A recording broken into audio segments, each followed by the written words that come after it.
Hello, you're listening to Otaku Spirit Animecast. My name is Andrew, and I'm joined here with Chris. Yo. And today's episode, Chris is right here. Chris is in a different spot. It's like right here. I look over and, whoa, there's Chris right there.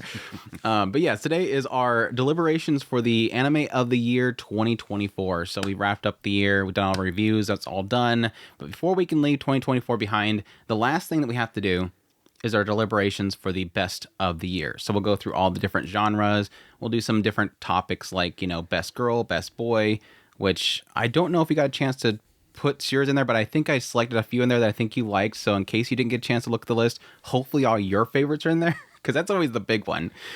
You'll figure out something. But we'll go through all like the best boy, best girl, and best couple and all that kind of stuff. Then we'll go into the actual seasons, go through, winter, spring, all that kind of stuff. If you're a usual on the Otaku Spirit YouTube channel, you know all my picks. But if you don't, then shame on you for not being on the YouTube channel. But Chris will give his picks. Plus, I also technically have to shorten it down to my top 5, right? We're down to 5, right? Yeah, 5. Mm-hmm. So that makes it more painful, because then I have to second guess myself. Crap, that one was 6, but do I really not want it to be in the list? That kind of stuff happens. And then we'll do our anime of the year. So yes, as usual, at otakuspirit.com is for all of our links, social media links, ways to get a hold of us, ways to support us, all that stuff. We greatly appreciate it, but supports the channel, makes all this happen. Yes, technically, I'm not going to be done with 2024 after this, because I still got to get on. We still have the community picks. I'm never done with the year. Anyways, that's always fun because we get Ira on here and you get to listen to Ira list through a bunch of shows that I don't know why people put them on their list. Shame, community. I don't know how many we'll get through. Usually what me and Chris do is we'll record the entire thing and maybe split it up into multiple parts. We're going to do something different where we'll just record as much as we can. And if we get to our usual time, we'll cut it off and then we'll come back next week and finish it. So if there's a cut point, sorry, you might not get your anime of the year in this one. You might.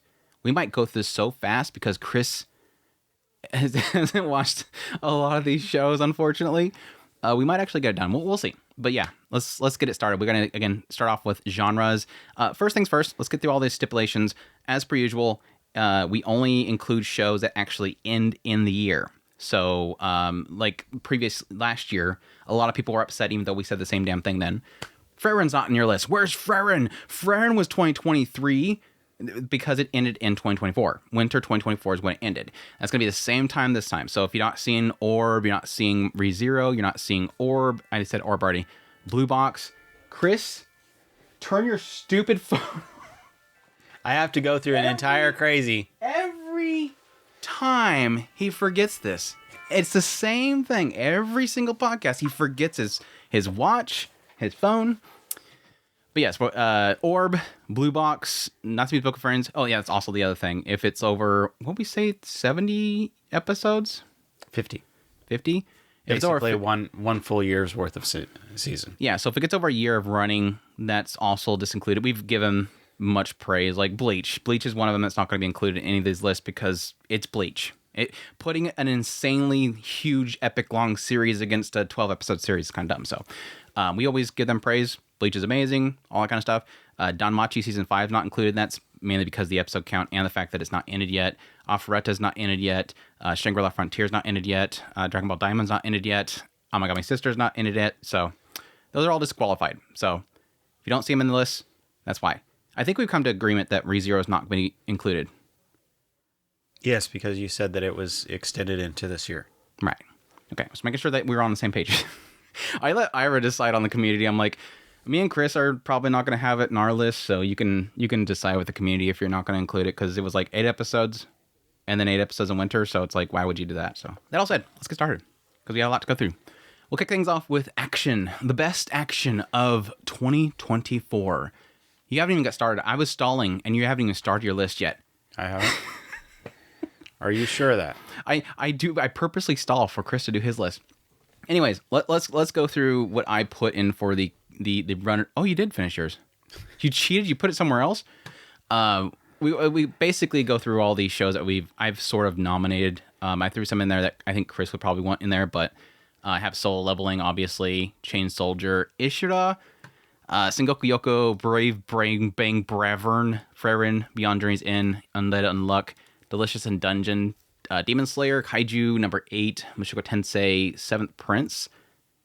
Okay, I was trying to I was trying to remember what Seventh Prince was. I'm like, why is Seventh? Oh, that's Seventh Prince, the one, the OP kid with the big thighs. That one. Blue Archive, Wistoria. Did I put Wistoria on there already? No, I'm reading your list. That's right. Elusive Samurai, Parry Everything, Near, Dungeon People. Why is Dungeon People in there? It's not really an action show. Sakuna of Rice. I think I thought that was Dungeon Meshi. Sakuna, Rice and Ruin, Reincarnate as a Slime, Terminator Zero, Dandadan, Rom 1/2, Notorious Talker, Demon Lord 299, Mecha Ude, and Mega the Mirror. The other list won't be this long. Action and fantasy are like always super long. Okay, I obviously have to have Dandadan. I'm just gonna first things first get Dandadan up here. And now I like to stipulate here when we get to this point how we sort of figure this stuff out, because I do acknowledge the idea that some shows, it's sort of a weighted scale, honestly, because there's some cases where you want to pick a show because it's obviously the best show, like it's a 10 out of 10 show.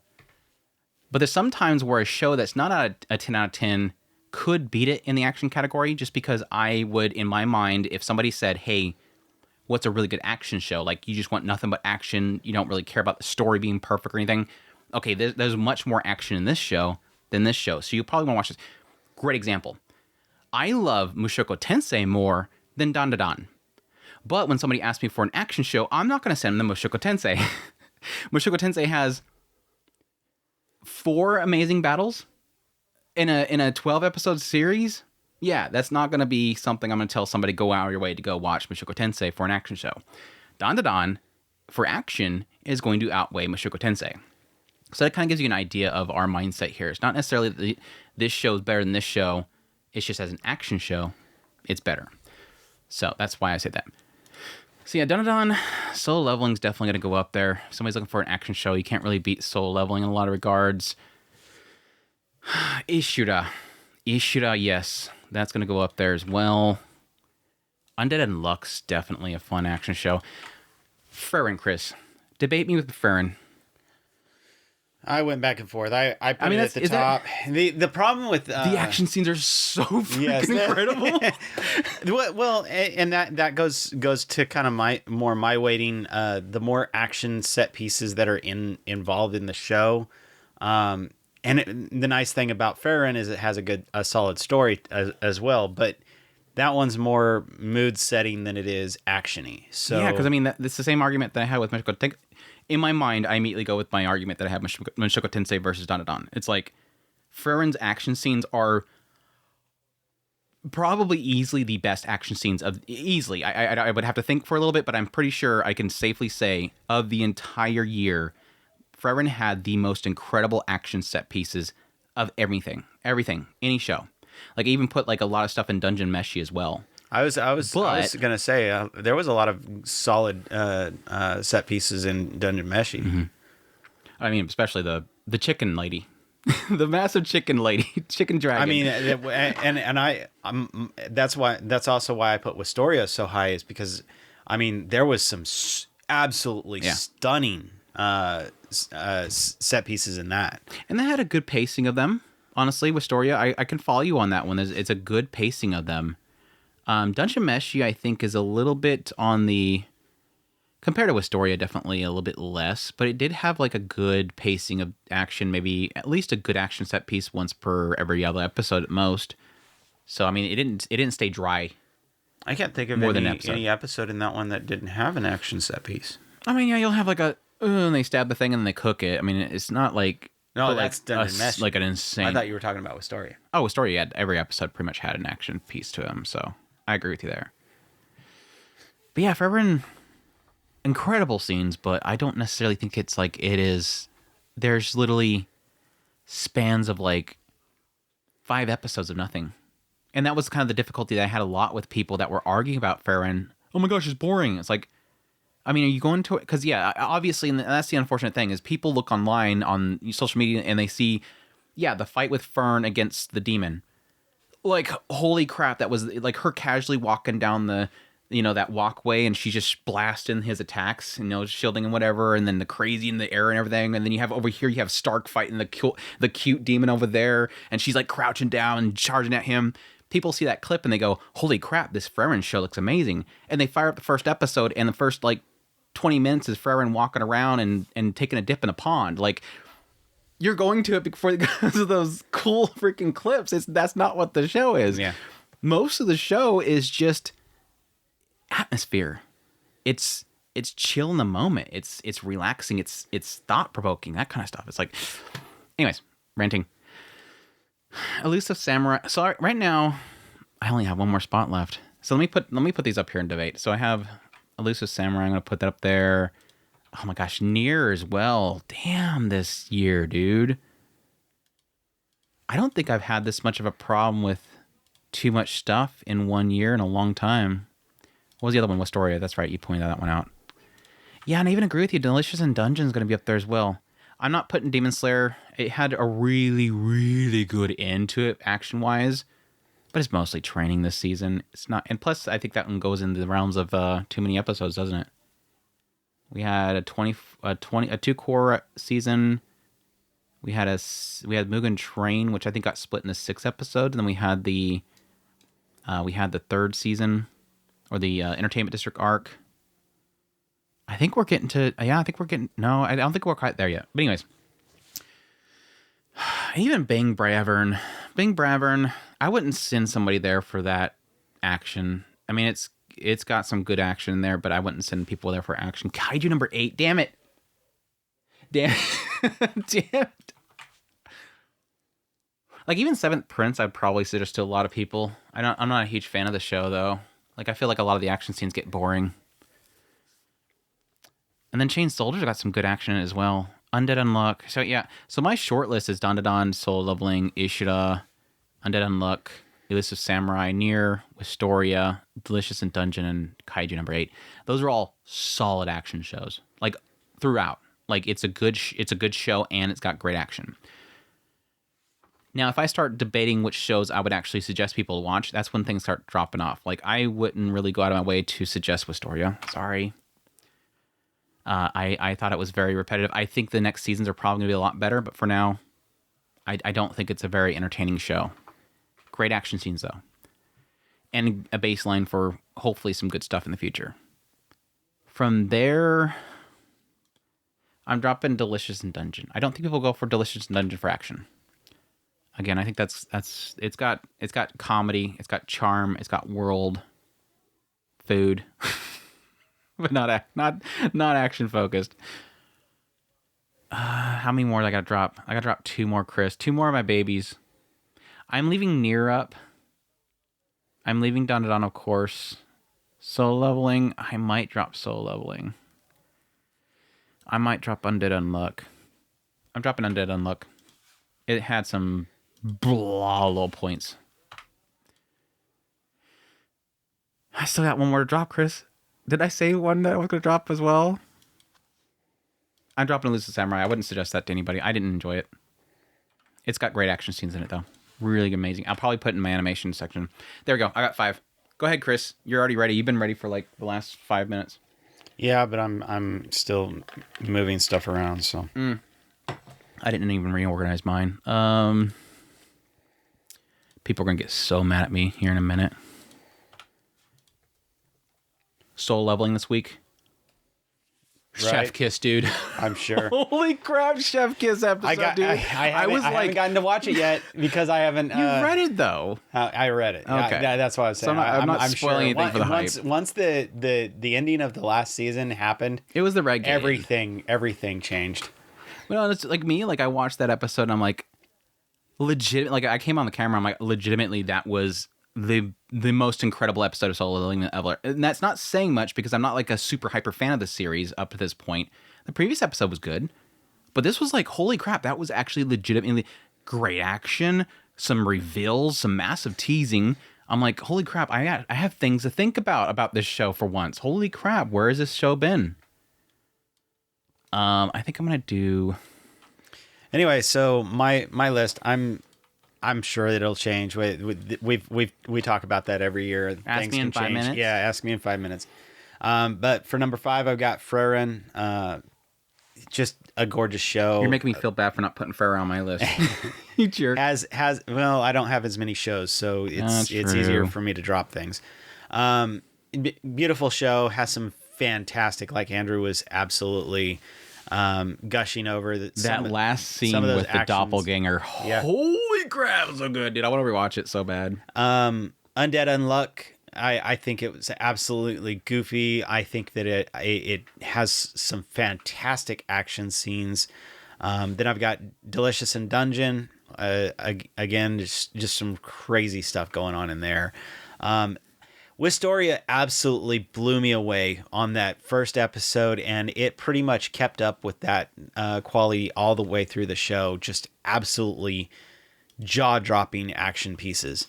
And then Solo Leveling, even the first season was absolutely, they didn't hold back on that stuff. So they just went nuts on it, and I absolutely love it. Oh my gosh, I forgot about that show. I'm sorry, I'm looking at fantasy already, and I forgot about that weakest tamer. Anyways, I'm starting with, again, I feel bad. I want to put Frieren in my 5 now, but no, action, Andrew, action.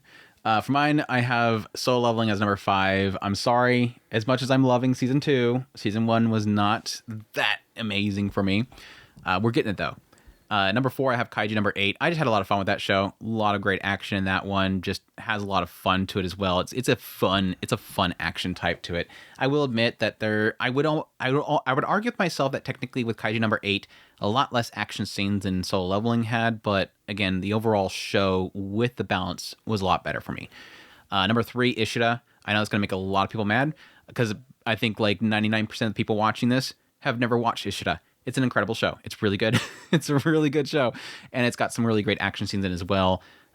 Nier Part 2, my number 2. Holy crap, that second part was devastating and a lot of action in it. Really fun series overall. Just there's weight to the fights is really what I think what sets Nier apart from everything else in this list is Nier has weight to the fights. And there was so much weight to that Part 2. It absolutely destroyed me. Great action scenes as well. And then my number 1, Shock to Nobody.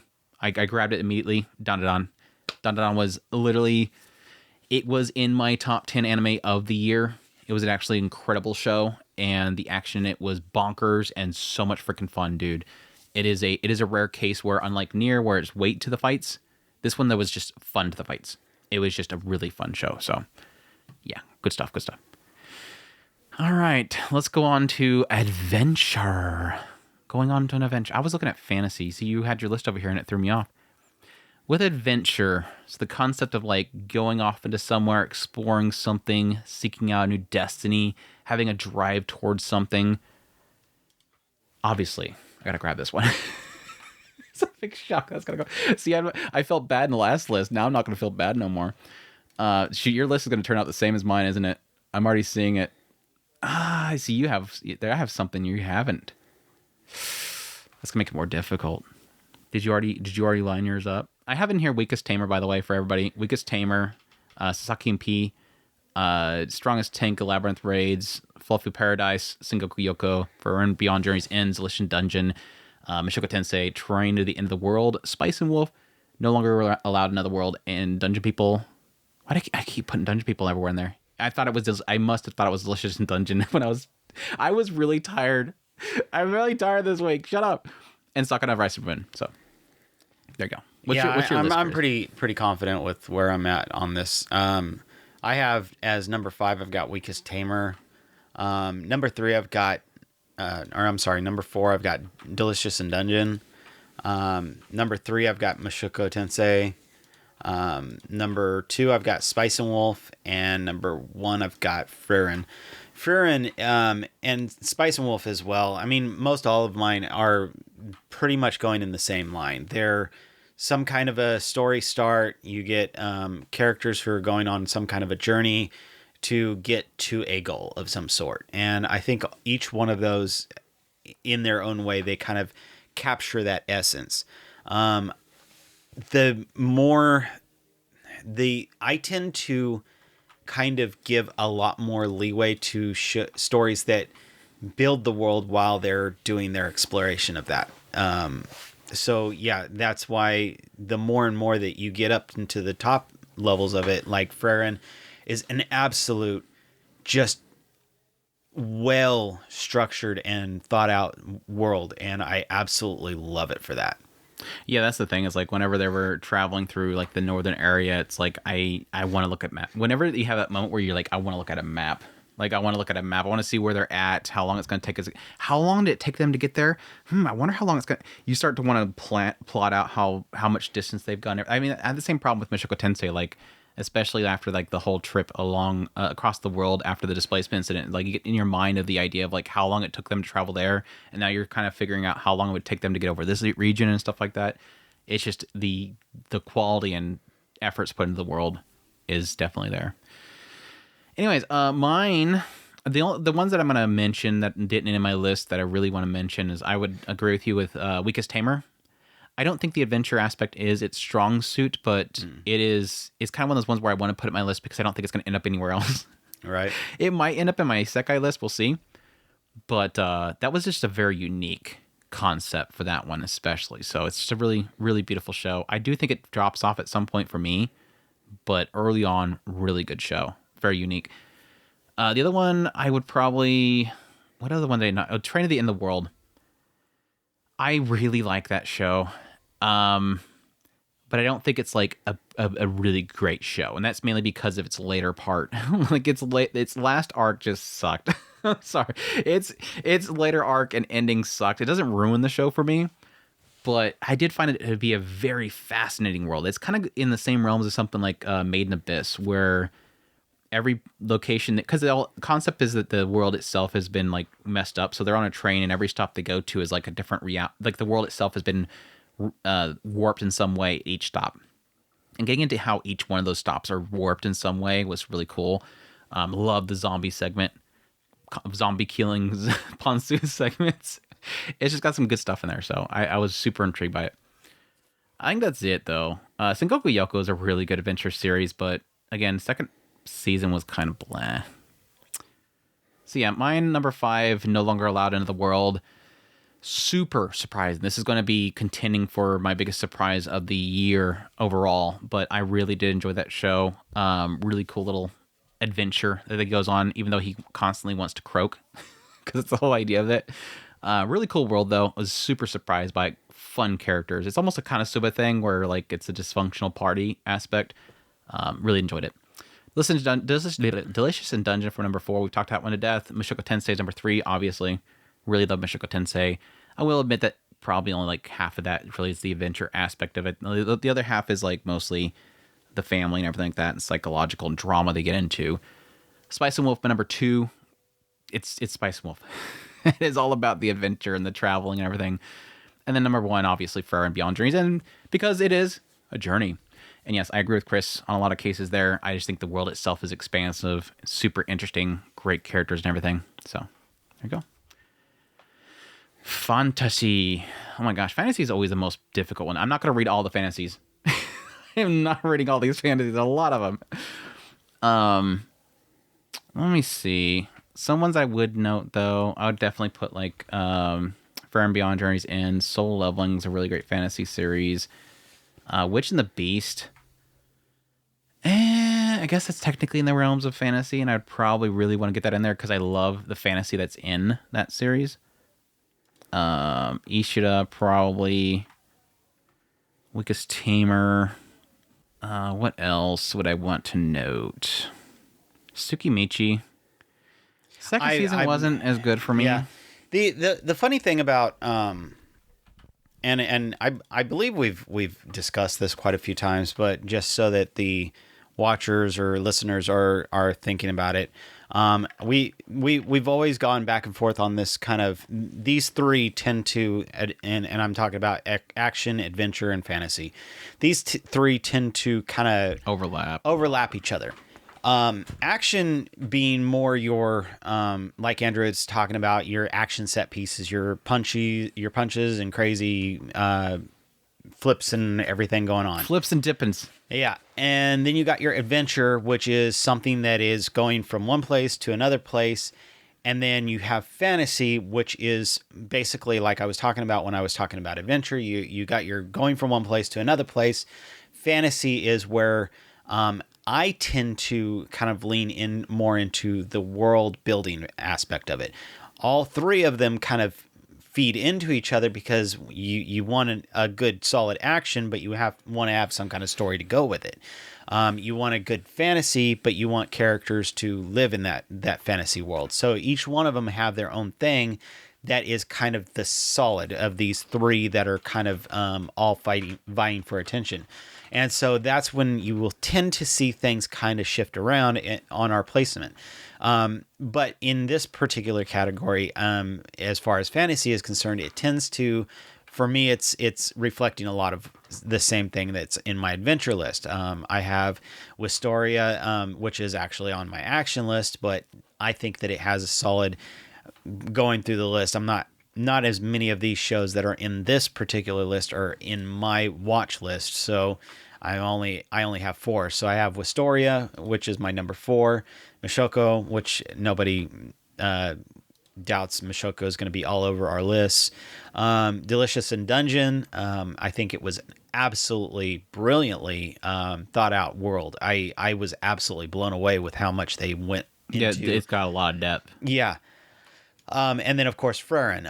I think that Frieren is very impressive with its, while still telling the story of a few of these characters, seems like there's a lot of detail in the world itself. And I was absolutely, I think that the kind of most impressive thing for that was when they went to the city where it was all locked down and the demon and you first are introduced to the demons, and then suddenly you're realizing, okay, this writer actually, while still telling a very touching story, actually took the time to do a lot of digging into the world. And then from that point on, you actually see how much how expansive the world really got after that point. So while it was a very streamlined story towards the beginning, when it got to that point, it seemed like the world really did open up, and I was very impressed with that. You done? Yeah. I thought I had some time. Let me gush all over Frieren. Gosh. That sounded wrong. Let that set there. Anyways, my top fantasy, starting with number 5, Ishura. Again, I'm going to mention Ishura, the show that just has a really great world building, and I love the fact that, for those who don't know what Ishura is, it's basically a world where a lot of people from other worlds and different powers all kind of convene to one location for this big. They're supposed to convene for a tournament, but for the first season, you're basically meeting all these individuals, and they all have like a different power about themselves. Like one guy is just like a master of all weapons, so he seeks out dungeons and finds the weapons from them.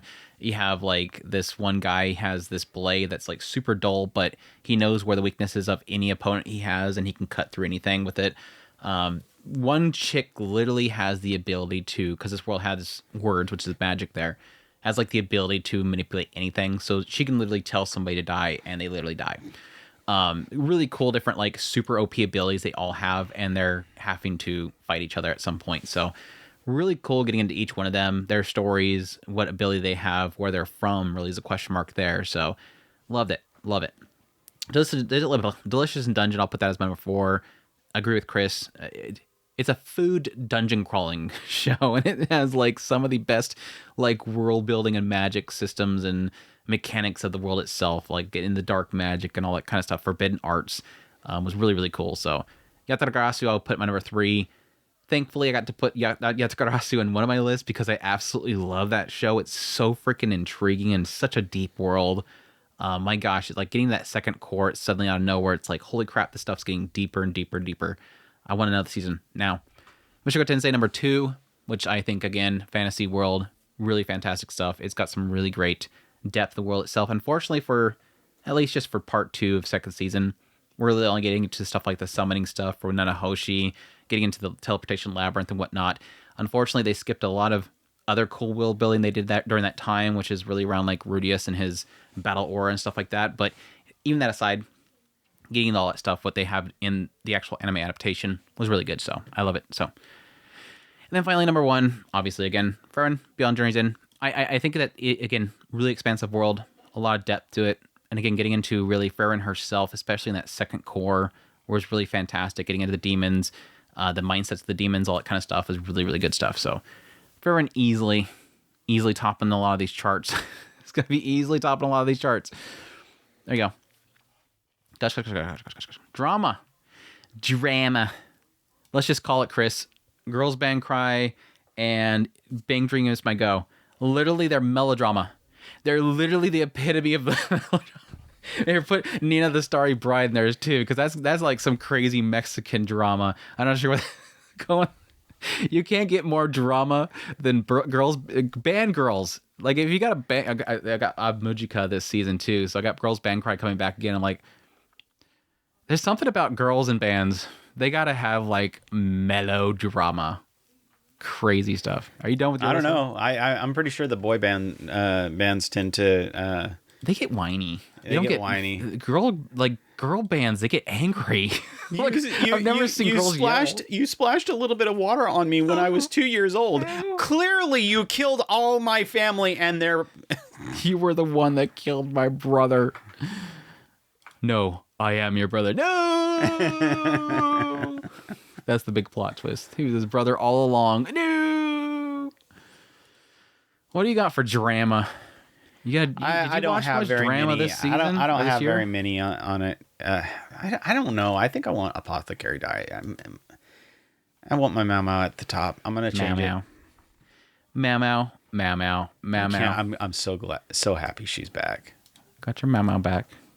See, like, there's like 3, like, no matter what, they have to be up there. But I'm just kind of curious. I got Jellyfish in there too. Yeah, that's right. Jellyfish is this year, huh? I got down here Danger My Heart, but bottom tier character Tomazaki, Apothecary Diaries, Mushoku Tensei.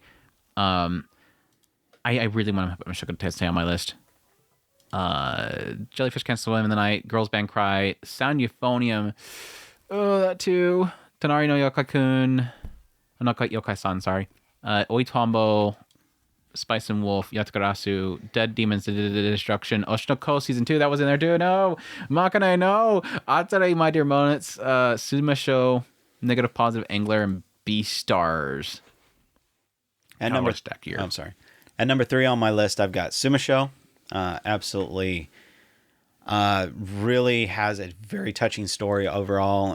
I think that it really kind of wound together very well. And still kept it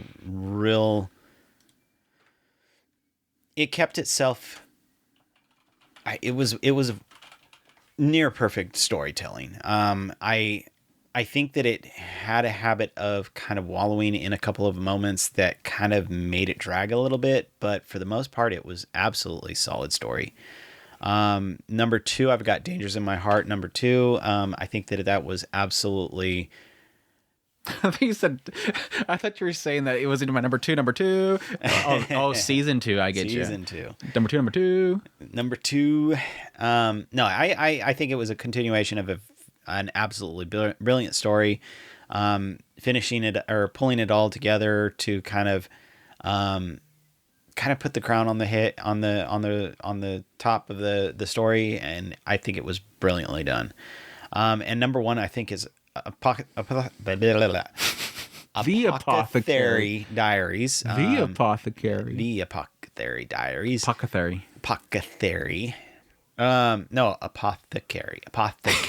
Man, you got me all messed up. We broke our brains. Anyway, brilliant story. I absolutely love Mau Mau. I think that a lot of those drama beats are absolutely brilliantly done.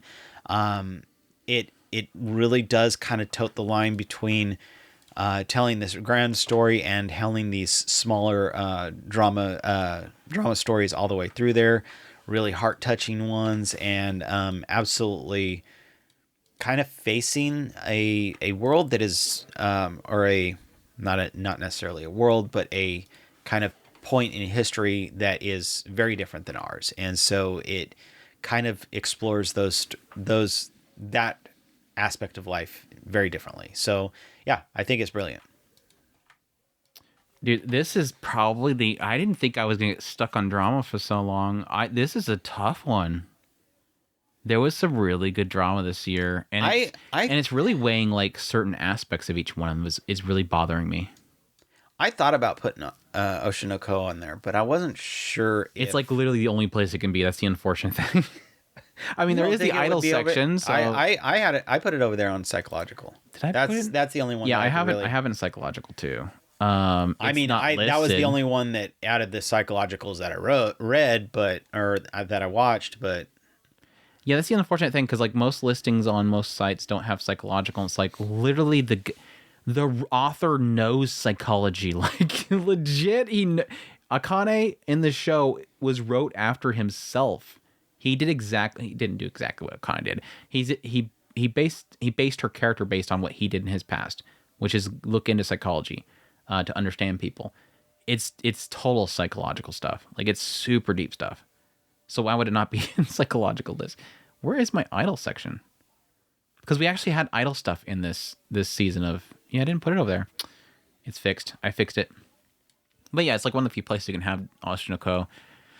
Anyways, but yeah, like Apothecary Diaries, it's another case where it's like it's one of the few places it can really be. Mushoku Tensei, I'm probably going to drop Mushoku Tensei, which really sucks because I really do feel like Mushoku Tensei, what it does is incredible, but it's not like a focus for the second part of second season. Like second season is like, yes, technically the stuff around Nanahoshi. Oh my God, I'm going to go Nanahoshi and Norn. Never mind. I can't drop it. We have Norn's episode. We got Nanahoshi's episode. And then like this gap. And then everything after the Teleportation Labyrinth, which is like which is like literally like the last two episodes, like nothing but like punches in the gut every 2 seconds. I try to talk myself out of it. I don't think I can. But I still think it's like, I don't know. I'm going to put it in 3, I think. And after that, probably Jellyfish Can't Swim in the Night. I think I'm going to do that. Sound Euphonium Season 3, I love it, but unlike previous seasons, which is sort of a good thing, I guess it was pretty drama-filled, but it's still incredible. It gets a mention. No, I'm going to do that. As much as I love Apothecary Diary... No. Yeah.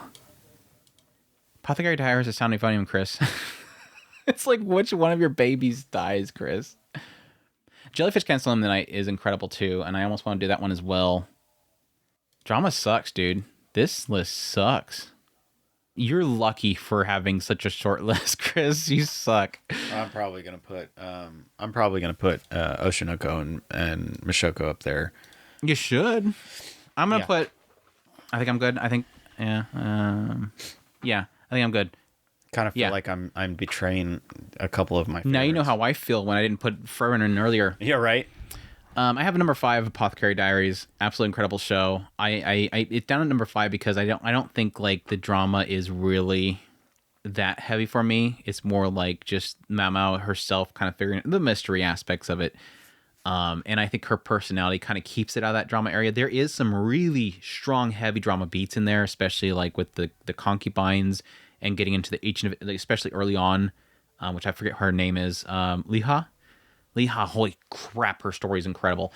And some of the later stuff with like her father, and I want to see, the more I think of these, this is the sucky thing about shows that are like way back in like winter, is like, as I think about the show, that's where it starts to kind of build up in my mind as like, holy crap, I forgot about, there's that part. And then there's that part. Never mind, I want this higher.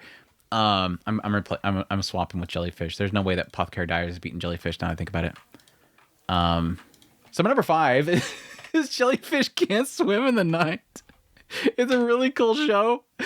Really enjoy it. I know that a lot of people were trying to pin this up against, I think it was at the time, Girls Band Cry, but I enjoyed both the shows. I enjoyed Jellyfish more because I kind of connect with the characters a lot more than I did with Girls Band Cry.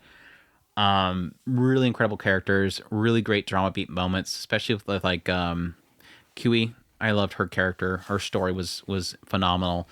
Had a really great climax to it. little bit of cheese to the last little arc there, but other than that, it was a really good show. Apothecary Diaries number 4. Again, I was getting into it earlier. Just some really great characters, great drama beats. The struggles of the characters themselves and the time period just really faithfully portrayed and everything like that. Again, like I agree with Chris, Mao is just, she makes the show. She's absolutely incredible. Number 3, Mushoku Tensei, like I mentioned earlier, like, again, Nanahoshi's whole segment, Norn's whole segment with being a shut-in, Rudius and his struggles with leaving his family, getting into the whole aspect of, yes, again, the post-teleportation labyrinth. Oh, shoot. Even in the labyrinth itself, Paul's breakdown is incredible. Unfortunately, they skip quite a bit around Ellen Lace and her protecting Rudius on their travels, which really sucks. But yeah, the post stuff, everything that comes with him and breaking down his past struggles with his family and reliving his own mistakes was really fantastic. That idea of, I told myself I would do better, but I'm doing the same damn thing again. All that stuff is incredible. Going all the way home, you know, the briefing with the family afterwards, which completely wrecked me when I read it, completely wrecked me when I watched it, especially certain somebody grabbing some gauntlets off the table, punch me in the face. Great stuff. Great stuff. Love it. And then number 2, Danger to My Heart. It's incredible. It's literally up there as one of my favorites of this. I'm not going to spoil it. One of my favorites of the year. I absolutely love the characters and like Ichikawa's struggles with basically accepting himself, loving himself. Some really great moments with him, especially like the whole stage performance. Him getting on the stage and kind of just accepting himself, speaking out, being comfortable with himself. His struggles with if he's good enough for Yamada, all that stuff with her, moving on with her life, him feeling like she's a more grown-up person than he is. Everything around her family, it's just, all that stuff is super good. And then number 1, Oshinoko. I hate the fact that the manga is ended, because it's like every time I mention Oshinoko, it's like, you should wait until the manga. Wait until you read the end of the manga. I don't care how the manga ends. The show so far has been absolutely phenomenal. I absolutely love it. The character struggles, getting into basically thinking that the whole situation has kind of been resolved, ? Having another character get completely destroyed here recently at the end there, which really sucks, and I wanted a 3rd season right now. Just the drama beats per moment is way super strong. And again, like I mentioned earlier, the author just knows his crap. Like getting into the psyche of these characters, their internal struggles, getting into like with Kana and her having her whole things holding her back on the stage, getting into a lot of stuff, trying to push her into the spotlight once again was super good. Again, getting in the past of Akane and Kana was super good. Love all that stuff. It's just a very, very brilliant writer that I just eat up every single episode of that series. Yes, this season had a little bit too much stage performance stuff. I wish they kind of just, I don't know, had less episodes and just not had to spend so much time with the actual stage play, but I know what they were doing there, so, and they did a good job with it, so yeah, my number 1 for drama. What's your drama, Chris? I thought I already did it. I thought you added some stuff.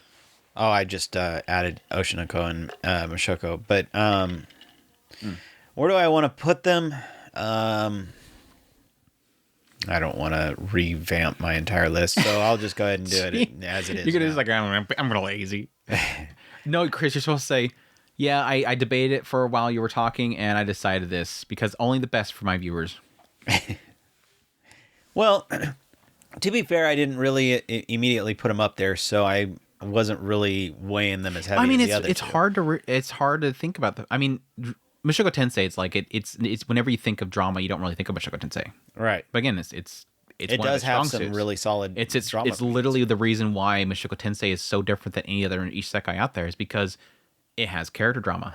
And I would put Oshinoko more in the psychological than I would put him in the drama. So it's kind of a weird one, but I still agree with you. Like you were, when you put it up at the top, I was like, I guess I probably should have put it over here, but it is what it is. So, the only real thing I did was put Mushoku as number 5 and Oshinoko as number 4. You have to put Oshinoko as number 1 in drama because we had one of the most dramatic scenes in the entire history of anime. It was Kana and Akane having a little bickering match behind the stage about the fact that, looks like somebody was a big fan of mine back when they were a kid.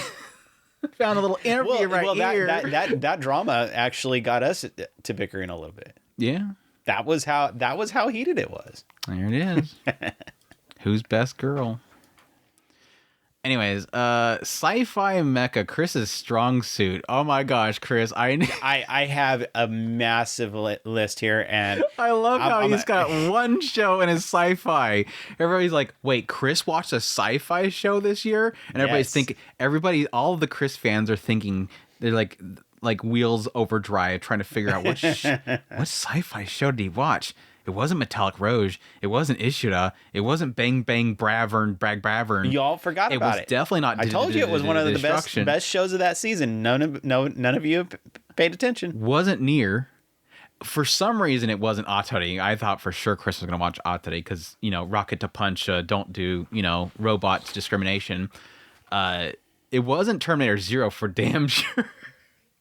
It wasn't Terminator Zero for damn sure.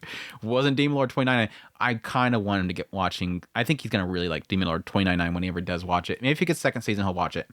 And it for sure, damn sure was not Mecha Ude. So what could possibly be Chris's only... Chris's only sci-fi show of the year? My wife has no emotions. I told y'all. Bam, the not Chobits. He's putting the not Chobits show on a pedestal. See, this is how I kind of framed it. It's not technically going against Chobits. It's going against all of these other sci-fi shows. And But it's a fraud. I didn't watch any of those other sci-fi, so it's by default it's the number one for me. It's a fraud. It's a damn fraud. You know it. It's a damn fraud, and you know it. It's a wannabe Chobits. Anyways, that's fine. That's fine. Shoot, for me, oh, that's a toughy one. That is a bad, toughy one. See, there's a side of me that really badly wants to prop up Dead Demons to Destruction in this list. Because, again, another similar one where I feel like this is like one of the only places it's going to actually compete really well. I should have technically put it somewhere on my drama list, but I don't really feel like it was so... There was some heavy drama beats in it, but not overall. Like I love the feel of it, the vibe of it, that was really so much like a slice of life in that setting.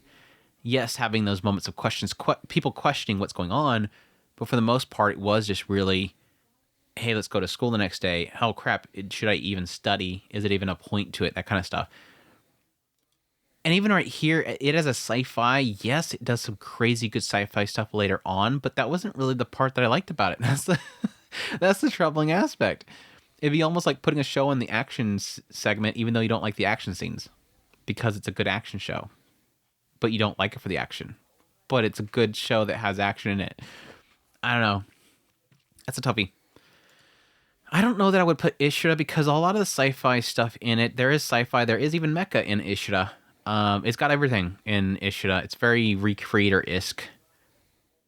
But again, not really its strong suits. It really wasn't its strong suit. It's just there. Like, it is just there.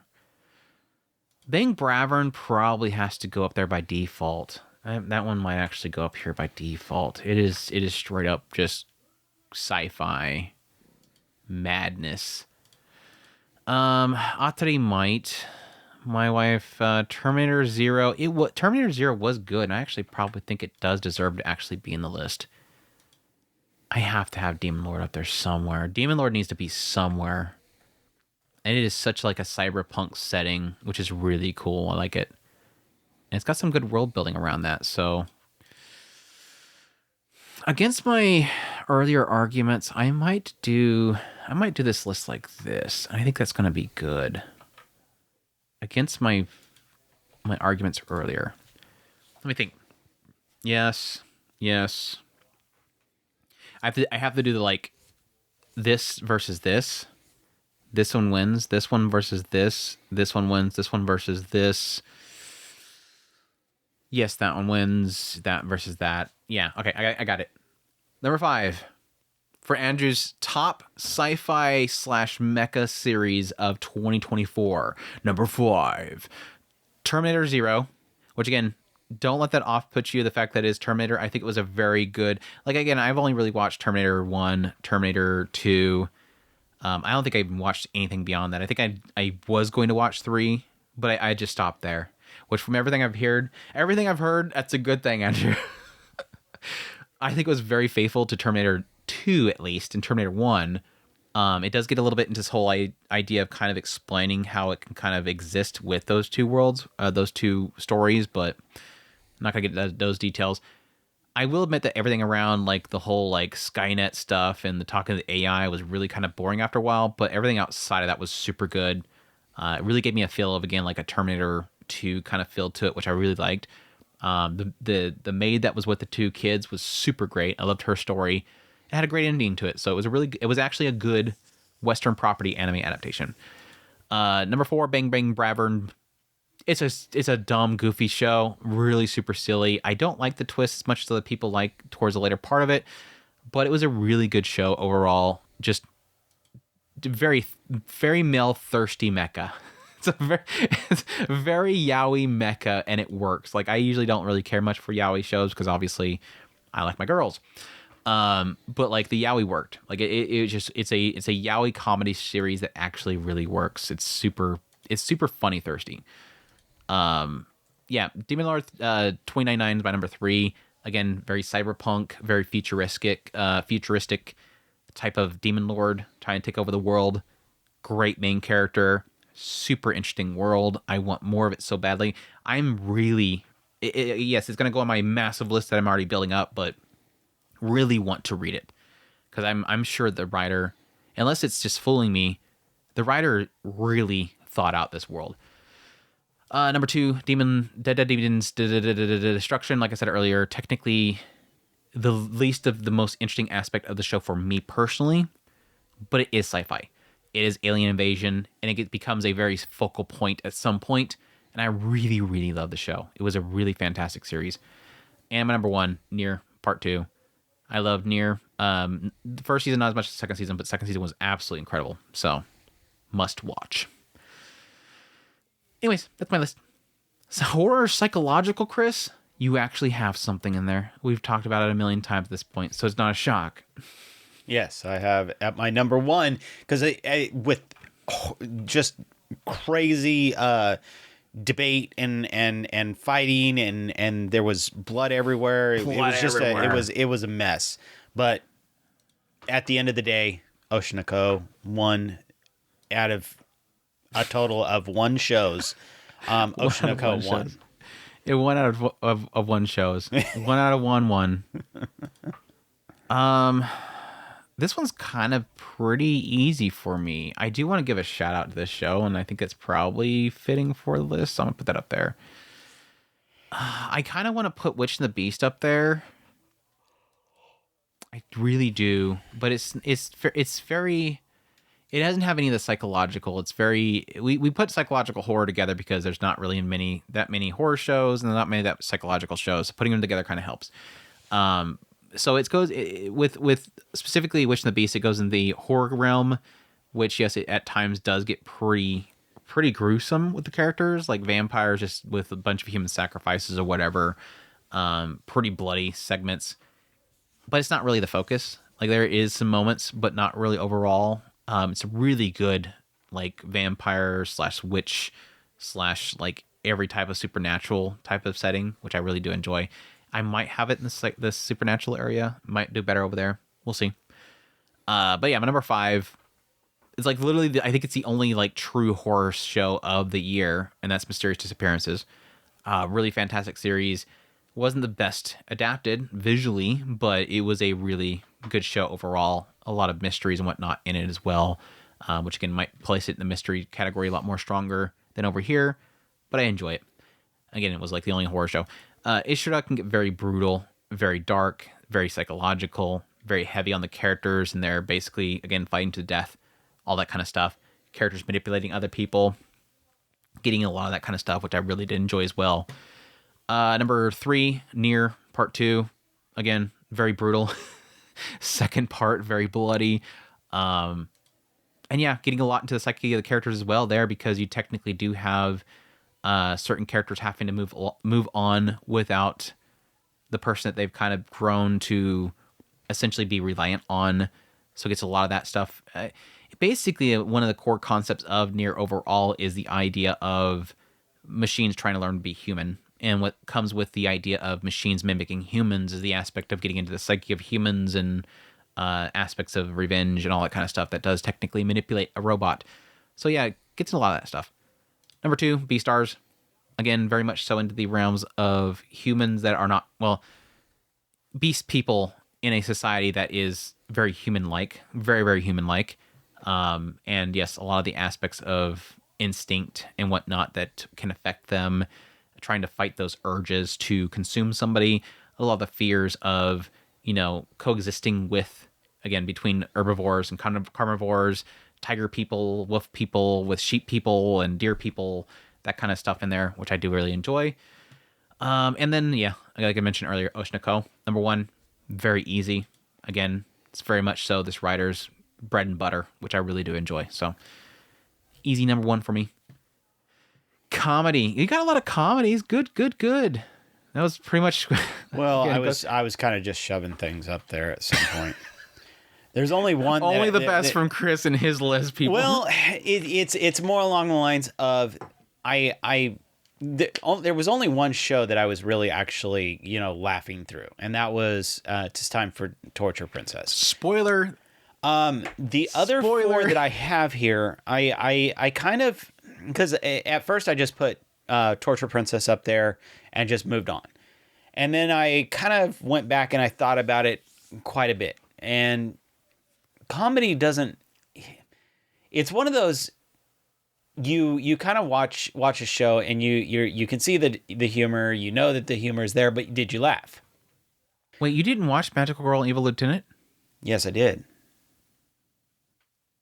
It just didn't make it up there. In comedy? Uh-huh. Not really. Okay, carry on. I put it on another one. It's fine, carry on. I was making sure you watched it. No, but I did kind of concede on a different thing. A lot of these shows I had a lot of fun watching. I absolutely had a blast watching Konosuba. Absolutely adore Undead Unluck. I think it absolutely is way too much fun. So as far as just fun shows where I know that there is humor, some people will probably find them funny and they'll probably laugh a lot more than me. But as far as I'm concerned, they didn't really make me laugh. Plus, Sci-Fi is an absolute just poster child for that, where I literally know where all the jokes are. It's clear that they're all jokes. Some of the outfits kind of it's blowing up. It's like something happened. You're I know that's probably supposed to be funny. I mean, it's just like the guy that sits down on the whoopee cushion. You're like, that's supposed to be obviously a joke. It's just I don't care for the whoopee cushion joke. As simple as that.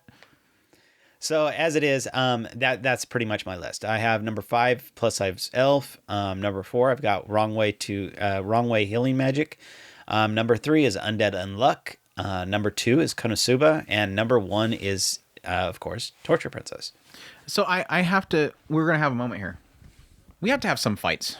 We have to have some fights here. Okay, Chris, explain to me why you watched Magical Girl and Evil Lieutenant. Mm-hmm. Why is that not on your list?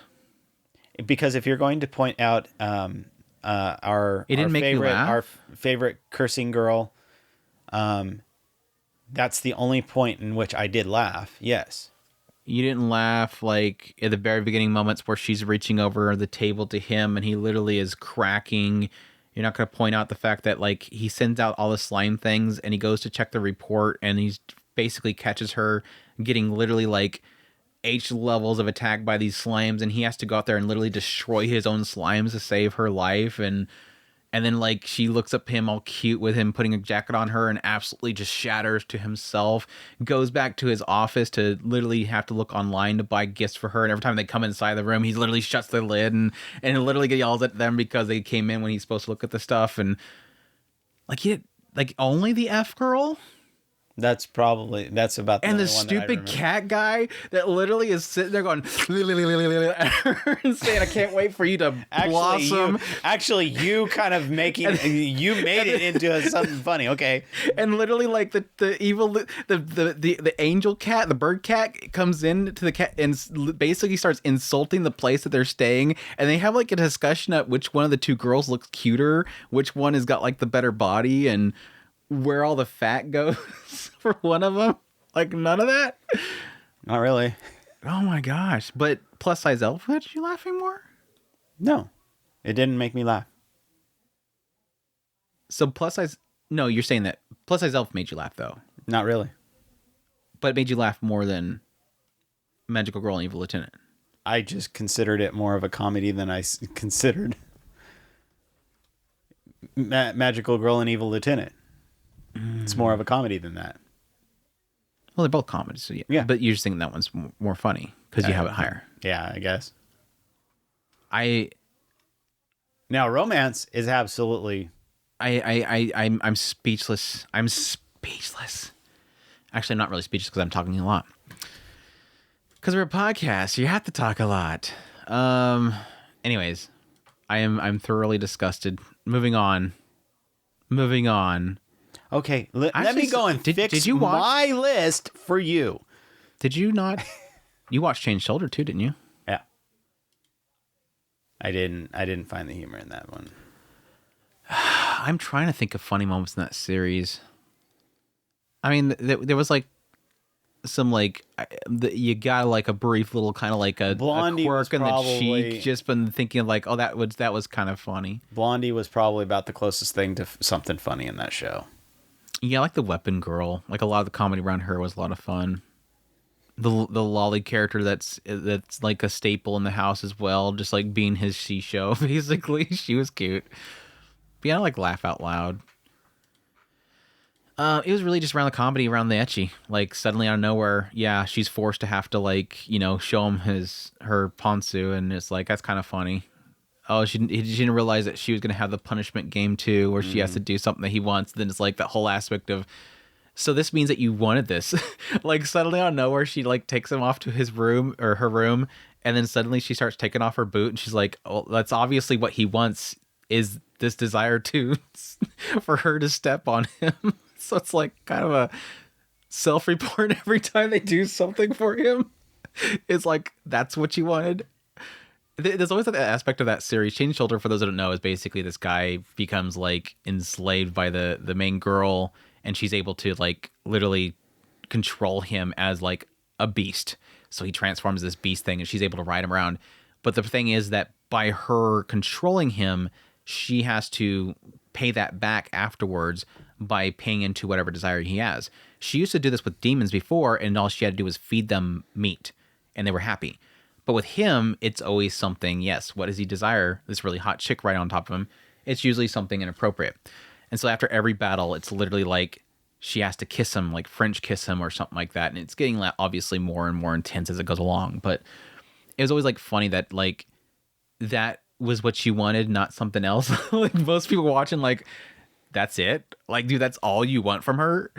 That's kind of the funny aspect of it. So anyways, my list, am I pretty solid on my list? I don't think there's really anything else. I had down here like what's some mentions here. Instant Death Ability had some funny moments early on, but I got kind of tired of that show. Not really. I kind of agree with Tis Time for Torture Pitches, like Chris has. It had some pretty funny moments in it, mostly around the Mao girl. I thought she was really super cute and funny. Especially the dad. The dad, like, just super doty with his daughter, and when his daughter succeeds, like, it really feels like the entire, like, that side of the entire battlefield is like literally molded around him, successfully allowing his daughter to do whatever she wants and get some kind of praise for doing demon lordish stuff. The Undead Unluck was funny early on, but at some point it less so for me. Delicious Dungeon has some really funny moments, of course. Other than that, I don't really think anything else. One Room Angel Included had some funny moments for me. Salvo of Eccentric had a few funny moments for me. Blue Archive had some funny moments, not overall though. I got that one included. Pseudo Harem had a couple of funny moments. No Longer Allowed Another World had a lot of funny moments in it as well, just nothing enough to get it up in my list. Is that it that I want to mention? I think so. Graven Soul, early on, really super warm on it. Really enjoyed the beginning moments of it, but again, kind of settled down. Villainous That Goes Out in History had some good moments in as well. A very surprise show. Putting You to Quiet Slime, like first 4 or 5 episodes had some really like outlandishly funny moments, but later half just didn't really work for me, unfortunately, or at least get to those levels. So my list. I didn't rearrange my list. That's the problem. That's definitely going on top. That one right underneath it. Yeah. Yeah, I think that's good. No, I'm gonna do this. I'm gonna swap these two right there. Number 5 for top comedies of the year 2024 for Andrew. Alya Sometimes I Hide Your Feelings in Russian. I absolutely love that show to death. A lot of hilarious moments. The big unfortunate for the show. Yes, early on. Number 6, Andy. Is it number 6? I have 6. Do I have a double? Tell me I have a double, Chris. No. Damn it. Chris, you're supposed to help me out and say yes. That's 5, Chris. I'll just be like, that's fine. Number 5, Alya Sometimes Hides Her Feeling in Russian. Really funny show. I will admit, like, the last couple episodes kind of dropped off for me, but like Yuki.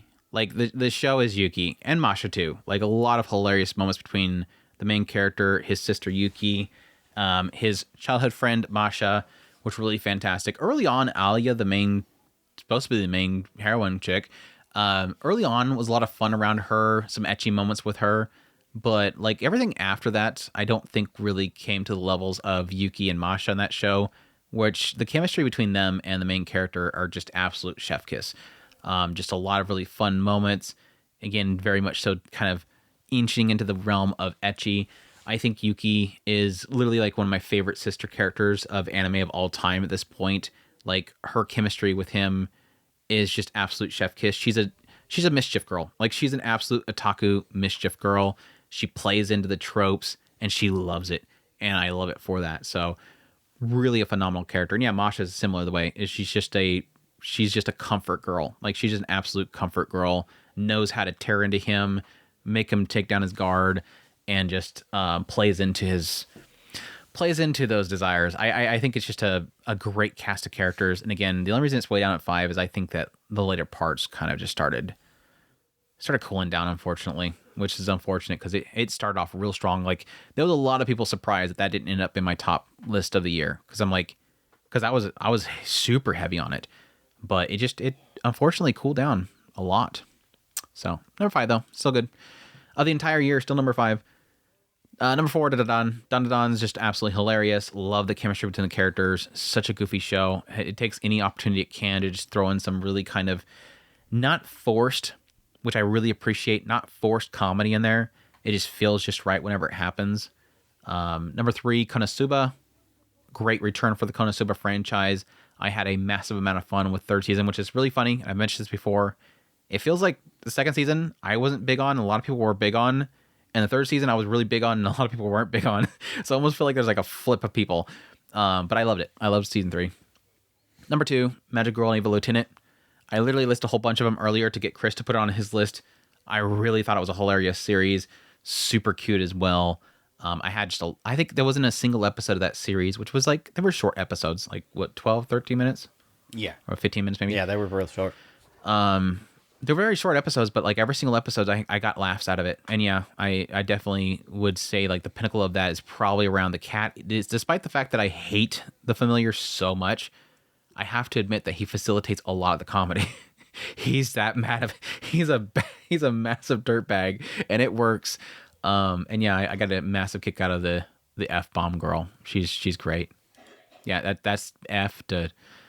I have number 1, makeine, Too Many Losing Heroines. My gosh, there wasn't a single episode of that series that if I wasn't like super emotionally invested in the character drama beats, I was laughing my butt off. Like this show just had some of the best comedy and an absolutely incredible chemistry between the characters. Hands down, it goes down as easily. It's basically up there as contender for the anime of the year. But it was easily one of the funniest shows when that was coming around. So I miss it a lot. Best comedy. Harem. Yes, the category that you will not find literally anywhere else in any other anime. I think there's some that are copying us by putting it on their list now. Wonder where they got that from. But yes, we are harem enjoyers, and so and of course Chris has got his full list. He can't put together a damn sci-fi list, but when there's a harem list, Chris got you covered.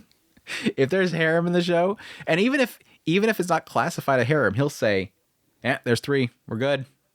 Counts." It's like there's 3 counts. What do you got, Chris, for your list?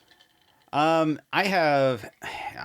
went ahead and kind of pulled together a few because while the ones that I did really love, I kind of I don't have them as good solid ones. My kind of pinnacle of a harem is a good solid show that has a fun story, has your ecchi, kind of pulls off an excuse for the main character to have a harem. This is a very important, crucial part of it. And the main character can't be a jerk. I want to have a good solid. Okay, let me rephrase that, because there is a couple where the guy is a jerk and it works. But I want to be entertained by the main character. Does that make sense? That better way of putting it? When a main character is a good main character, shockingly, it's a good show, right? Yeah, right? Where I enjoy watching the show because the main character is fun. While none of them quite hit all the boxes, the one that did kind of come closest is probably Tales of Wedding Rings. The main character just is kind of more bland, and I didn't much care for him. But the rest of it has an excuse for it, has absolutely fantastic looking characters, enjoyable plot, kind of fun story. Yes, very good plot. And plenty of ecchi. So, yes, Tales of Wedding Rings is absolutely a kind of my number one for the harems. Going for the rest of them, we've got 2.5 Dimensional Seduction, One Room Angel included. Very good artwork there, by the way. We got Chain Soldier, which was an interesting concept. It kind of gave the main character an excuse to do the things he was. Kind of wishy-washy main character, though. And then I have One Room Angel included in 2 spots, apparently. So I don't have 5. Is that good? I think I messed up somewhere. That damn good. I'm putting it up twice. You probably accidentally moved it up onto something else and messed it all up. Do your Control Z a couple times, and you can go back with Y afterwards. Oh, no. Don't do that. Please don't do that. What are you undoing? Oh, you're doing the stuff. It's undoing the stuff later on. Well, I'm saying you can do Control Z until it goes back there, and then do Control Y afterwards to go back. Just don't type anything afterwards. See, this is a tough one because I do want to acknowledge the idea that harem has like a vibe to it that I almost want to play into, but at the same time, I think this year we had a lot of really good shows that have harem in it, but they do well enough not to make it be like it's everything. And that again, that does make me kind of struggle to want to put it over something. Because yeah, like I said earlier, like if somebody's like, hey, what's a good harem show? You're thinking like, oh yeah, it's got to be one of those shows that has a guy with like 5 chicks all over him, right? Not necessarily. It doesn't have to be. Like, let me just bring it up, the question mark to you. Would a show about a guy who literally gets all of the losing girls of all the other relationships, but they're not quite to the point yet where they're literally trying to take his trousers off, would it still be considered a harem? Because it technically still has every element of a harem except for the fact that they're trying to literally get him in the sack. Well, I think that you put it. It's still a relationship. I think, wasn't it you that kind of said it, and I kind of agree. It's the anti-harem, right? That's the struggle that I'm having. Is it's not like there's an argument that can be made from makeine that it could literally end with him not getting a relationship with any of them. Like Lemon almost they sort of joked at some point because he was wearing a T-shirt that was for somebody else or whatever, and that it wouldn't fit one of the other characters. And she's literally like, "Oh, but it's just him. It's Nukumizu. It's just Nukumizu." And that technically does happen with a lot of the Harem series, where it's like that girl character that doesn't really necessarily see them as a love interest, but at some point they're gonna finally go, "Oh, that's what the thoughts are. That's what the feelings are." It's implied one of them could be interested in him. One of them seems like they're a little bit too oblivious to their feelings, and another one, it seems like she's acknowledging it. So, but it's like one of those aspects of like it's still got everything a harem has. It's just they're not quite to the point yet where they're gonna go after him. But it's still technically a harem because it's 3 girls around 1 guy. It's a struggle. Again, and the reason why that makes me, there's 2 sides of this. Like, one end, I want to not put this on my harem list because it doesn't scream harem. Right. But on the other hand, that's the reason why it's an incredible harem, if it is a harem, if you want to classify a harem, because it doesn't rely on that stuff, but it's still technically a harem. And then there's the other side where it's yet. It's not. It's cooking. It's cooking. And if it is, it's a brilliant harem. Right. However, the problem the thought process is it just not rushing to that. I agree. The problem is that as it stands right now, it's a club show. No. School life club show. No. Shut up. Don't distill it down to club show. It's an amazing drama. I don't know. That's a struggle. Like, even Alya, I mean, could that even be considered a harem? Because, I mean, it's obvious that Masha's going after him. Obviously that Alya's going after him. You have at least it 3, seems like, possibly 4. But again, are they after him? It's just like makeine. It's cooking. It's cooking. Like, No, Yuki's for sure not after him. They're I don't think blatantly Yuki's after him. interested in him. Who's blatantly after him? Masha, main girl, Alya, Masha and Alya. and then sister. No. I don't think the sister's romantically interested in him. You want that. I want that. Anybody with good taste wants that, but I don't think Yuki's after him. Which again would put, if you think that Yuki's after if you think Yuki's after him, then you can make the argument that Lemon's after Nukumizu. Oh, I don't doubt it. Because you want it. I absolutely. Because you want it. Because you want. But I would much rather have. I would much rather have. What's her name? Kurumi. I would much rather have her. The maid, dude. She's great. She's great. And she definitely not showing signs yet. I mean, she says that he makes her feel. What did she say? Huh? What did she say? She said something to the effect of, "He makes my my uterus tremble" or something like that. Something. Yuki's like, what?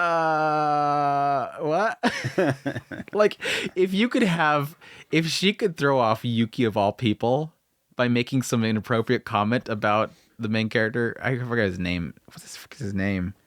Drive me crazy. If she could throw off Yuki, that's pretty talented. Just make my uterus tremble. Okay. Anyways, yeah, that's a struggle. That is a struggle. I'm gonna say they're good. Some people might get mad at me, but they're just too strong, and they have the vibes. They still in the end have the vibes. It's got all the tropes, and that's the other thing is, like, makeine makes fun of a lot of the harem jokes, so it's it's going for that. Anyways, I think it's because it's got good writing. It doesn't feel like it's relying too heavily on it. Other than that, let me see. I got these 2. I think I'll put in a list.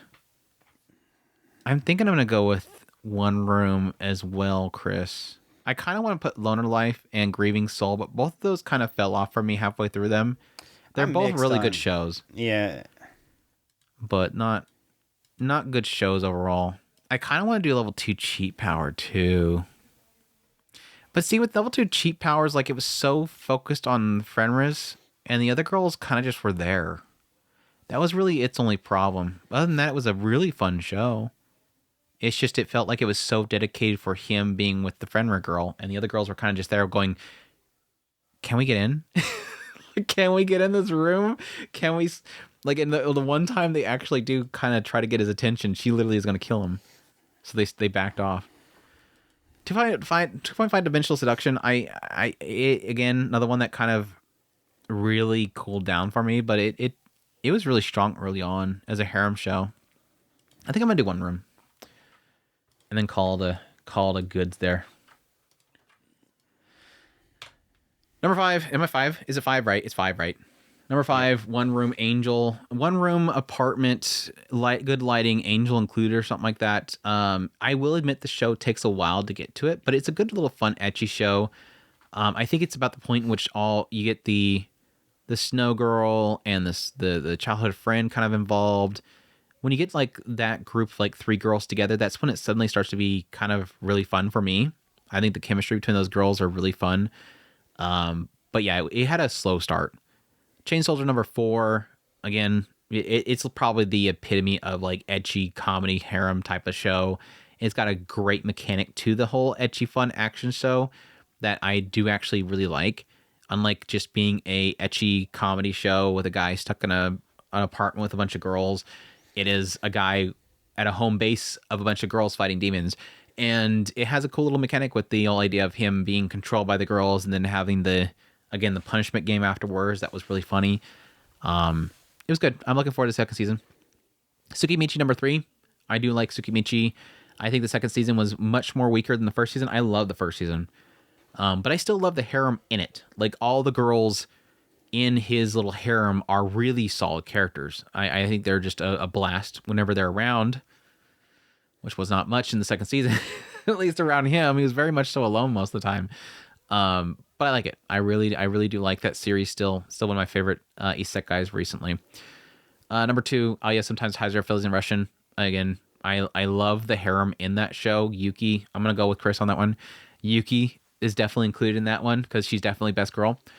Yuki was a fantastic character. It's probably gonna go down as my favorite female character of the year. Fighting with Holo though, and Roxy. We'll see. It was a great little comedy harem show, goofy shenanigans with each one of the girls in that one. Absolutely loved it. And yeah, I'm gonna go with number 1, makeine. Anybody, you can yell at me in the comments. I don't care. I'm putting it up here. I'm gonna call it a harem, even though again I will admit that I want it to not be. I legitimately think that it could be like we were talking about earlier. It could literally be an anti-harem. The idea that in the end, it could possibly be a story about not being. But for now, it has all the telltale signs of a harem. It is a guy hanging out with a bunch of girls, and all those girls have love problems. And every now and then something happens that is romantic related. And obviously, again, hints a lot about possible relationships. And again, it has all the goofy tropes in there as fun. So, in clever ways too. So there you go. That's my harem list. Ecchi. Again, another show. This is for sure. Like, even though a lot of the other anime award ceremonies are trying to steal our harem one, you ain't getting ecchi. Could you imagine Crunchyroll Anime Awards next year suddenly out of nowhere? New category, ecchi, because you all like that pantsu. No. I don't know. Yeah. That ain't happening. No. I don't know. I still hold hope. Someday they'll just embrace it. No time soon though. Not until they get rid of this whole mindset of our majority of our viewership is between 1 and 27. That's right. it. One of these days they'll realize, dude, half of your 98% of your library cannot be viewed by anyone under 18. That's a huge chunk of what you think your viewership is. Anyways, do you already get your ecchis? You already ecchis? Do you ecchi? Yeah. What do you got ecchi?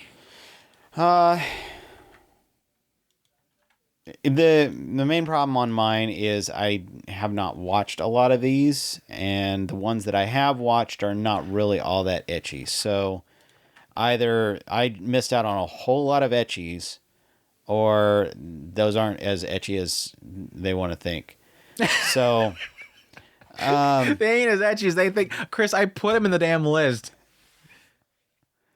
I guess Seventh Prince. If they're over, I guess dude, Seventh Prince literally has the best ecchi. Yes, it's not all the time, but when it's there, it is good. It's some good looking ecchi. Let's be honest. I mean, you got like the crazy maid chicks literally got her entire clothes acid melting off as she's fighting a big beast demon thing, and it's stuck inside of his mouth and cutting him up. It's got some good ecchi in there when it. All right, so I've got ecchi. number 4. And plus, reluctantly adding Shota thighs, Chris. Shota thighs. It's all about the Shota thighs.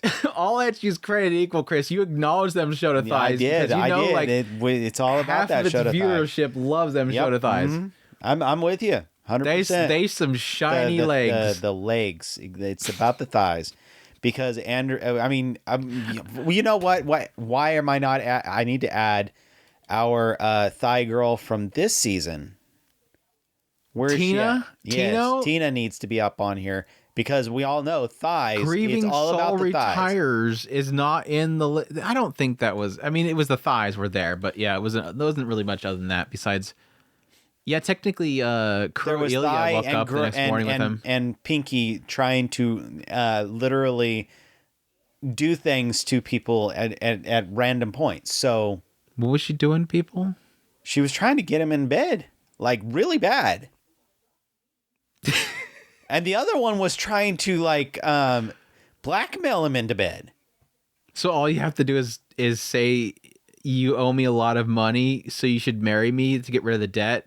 Bam, ecchi. Well, if we're designating it based on thighs, I mean, since we're going there, we might as well go all the way.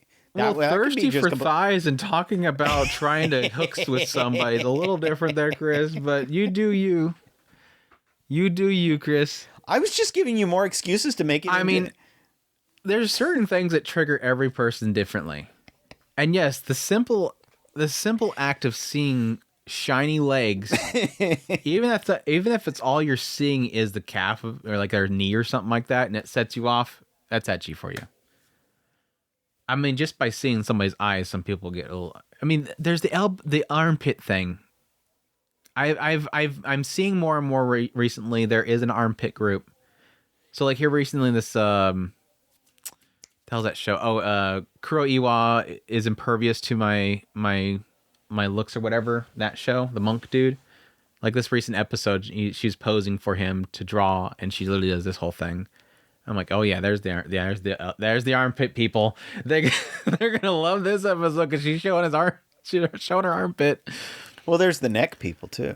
Yeah, they were going off of that too, because he started staring at her neck, trying to draw the neck line, and she started getting super hot and bothered about it.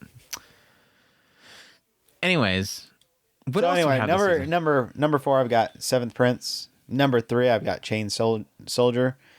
Number 2, I've got Plus Size Elf, and number 1, I have Tales of Wedding Rings. And number 5 is Grieving Souls, apparently. Because Tino thighs. Okay, Grieving Souls was just supposed to be a joke. But okay, let's just drag this out. You want the Tino thighs? What's wrong with the Tino thighs? Okay, fine then. I'll put. You like the Tino thighs. You are the thigh guy. You like the thighs, Andrew. You like the thighs. What else do I have? There's 2 things that everybody in this audience knows, and that is that you like big girls and big thighs. That's right. I gotta put freaking Chain Soldier in my list because big girl. Obviously, you need to be a big girl. Yeah, Blondie got really, really big. You know what? I don't really. This year kind of sucks on the. I mean, there's a lot of really ecchi shows this year, but they all kind of suck. Like there's some really good ecchi moments in Alya, but it's not like thirsty with it. Like it is literally maybe once every 2 episodes there's like a really good ecchi moment. Like the very beginning segment with her, telling him to put on a sock, and then he accidentally bumps her down there. That was a super good. The whole like hypnotist moment later on was super good. Again, a couple of moments where it's like a little bit like. It's up and close and personal with Yuki. Like she's super teasing him, but it's like never like she's naked or anything like that. Like it's super clothed ecchi. It's implied ecchi, but it's never like full blown ecchi. Yeah, that's between that one and the 2.5. Yeah, 2.5. Those two Yes, but I wouldn't define the entire show. Yeah, really, as ecchi 2.5 dimensional was super ecchi. Like, if you just took like the first 2 episodes and you just copy paste that the rest of the season, it would be like a straight up ecchi show. But like after those first few episodes, it's just them going to cosplay places. And I mean, the only thing they had like later on was like one brief moment where they showed the gathered chick and she was changing, and that was it. Oh yeah, Lime. But it's a dude though. So they showed Lime in his underwear, but it's a dude, so it doesn't matter, right? It just felt like nope, we're done with that. We're done with the ecchi. I don't know. Like I think that Seventh Prince was super good ecchi in that one. But like Isekai Onsen Paradise, it's full on nudity, but it's this crappy show. And it looked like Garbo. I would definitely put Chain Soldier up there. It has plenty of ecchi in it. Hokkaido Gals, I didn't really care much for the end. It had a sprinkle of ecchi here and there. One Room Angel included, again, another one that's pretty strong on early on, but at some point it feels like it stops, doesn't it? If I remember correctly? It just didn't really do it much later on. There's a couple points in Magical Girl, Evil Lieutenant. Not heavy again. Very early on. Again, a crappy season, a crappy year for ecchi, honestly. Like I'd put the ecchi in Alia is really good. Undead Unluck as well also kind of chills out at some point. Early on, it had a couple bits of it. It's got very like comedy driven ecchi, but not really showing the ecchi. Like him slipping into her clothing and whatnot just to get close to her. That's really where a lot of it is. Plus size elf, the show just looked like crap, so I don't even like the ecchi. Like, and it's very much so overweight ecchi, which is fine. It was fun ecchi, so I enjoyed it. As far now, is it like fantastic artwork ecchi? I don't know, but it was fun ecchi. So I'm literally down to 3. Like I can't even fill in a full list. Because I'm not even gonna list plus size elf. I'm gonna put number 3 is Alia. Sometimes I have her feeling in Russian. The ecchi is super chef kiss when it's there, but again, I acknowledge that it's literally like once every, like it was pretty heavy on it early on, and then it kind of chilled out at some point. And every now and then it would pop up with an ecchi moment, but it was never its focus. Chain Soldier is my number 2. Again, that was probably the if of these 3, it's probably the strongest. If you're just looking for literally, I just want ecchi, I don't care about anything else, it's probably the stronger suit. Number 1, I would put Seventh Prince, because I think the ecchi in it is much better, but it's not as prominent as Chain Soldier. So it's kind of like that mixture between Seventh Prince and Chain Soldier is more over here with Chain Soldier, but it's not as good. Better in Seventh Prince, but it's less often. It's like they're they're waiting for those moments, and it's good art, super good art. Like I don't give Seventh Prince much credit overall because it wasn't an enjoyable show for me because the main character is just not an interesting character for me, but I'll give it its ecchi. It's actually super good, and its art style is very good. So there you go. That's my ecchi. Slice of Life. Literally, we have 5 shows. It's not a strong year for Slice of Life, but what Slice of Life we do have is really good. Did you manage to put together at least something in your Slice of Life list? Just Jellyfish Can't Swim in makeine. This is one where I can finally give some credit to one other show, that because I think the Slice of Life there is pretty much its bread and butter. That's its bread and butter. It's probably an easy one to put together. For my Slice of Life list, I would put number 5 as Sign of Affection. It's much more stronger suit in romance, obviously, but I thought it was a solid Slice of Life romance overall. It was a solid series. Number 4, Negative Positive Angler. Unfortunately, probably the only place I'm going to be putting Negative Positive Angler, so I'm glad to kind of give it some acknowledgement there. I think it was a really solid series about somebody having basically... they got the expiration timer in the mail. He got that note that said your expiration timer's coming up. You know, you're coming to the end of your time, and really kind of finding a new purpose in life and just hanging out with people and seeing what kind of drives them. It was a really solid series overall. Number 3, Jellyfish Can't Swim in the Night. I absolutely love the show. It's a really good kind of coming of age story for somebody, them finding what they want to do in their future, going after their dreams and hopes of their, going after their dreams rather than kind of going into the society that typically most people would want you to go into. Number 2, Makeine. Again, overall fantastic series. Again, more in the kind of rom-com area, but I still think it's a solid kind of story about individuals, their struggles with their romances, and him kind of having to come in there and pick them up off, pick them back up on their feet, help them out with their life going forward, because they've just, again, failed to capture the love of their life that they thought that they were going to spend the rest of their life with, kind of thing. So I love it. And number 1, I could finally give it a number 1 title because it deserves it. Sci-Fi season 3. Finally get to say, that show is absolutely incredible. I absolutely loved it. I thought the 3rd season, which is technically its final season for now, we'll see. It seems like based on how it ends, unless they're going to do some really crazy like after story thing, that's got to be the end of the story. They can do whatever they want to do with it, obviously, but it felt like an end to the story, into the chapter in their lives of that moment of their life. And I thought it was just a really beautifully told story. Again, Kyoto Animation doing incredible storytelling visually and everything. So I highly suggest people check out Sci-Fi. As much as I did not like the 2nd season, I think it's an incredible story overall. So there you go. I thought you just didn't like the 1st season. I didn't like the 2nd season. It was the 1st season. Yeah, you're right. Sorry. Thank you. She wouldn't hear people in. I thought it was the 1st season. Actually, Andrew, they know the 1st season. Yeah, I didn't like the 1st season. Stupid ribbon girl, or as what was it? Ira, I think he calls them bee ribbons. They call her bee ribbons, beach ribbons. Anyways, romance. Really, really strong year for romance, Chris. What are you thinking for your romance of the year? I got for number 4, because I didn't get quite 5 up in here. And I'm debating on that. But as it is right now, I have 4. That's going to be Pseudo Harem. I thought that was a cute, kind of goofy little it's 2 characters, and they're in the drama club, and you have the girl who's just playing a harem for this main character.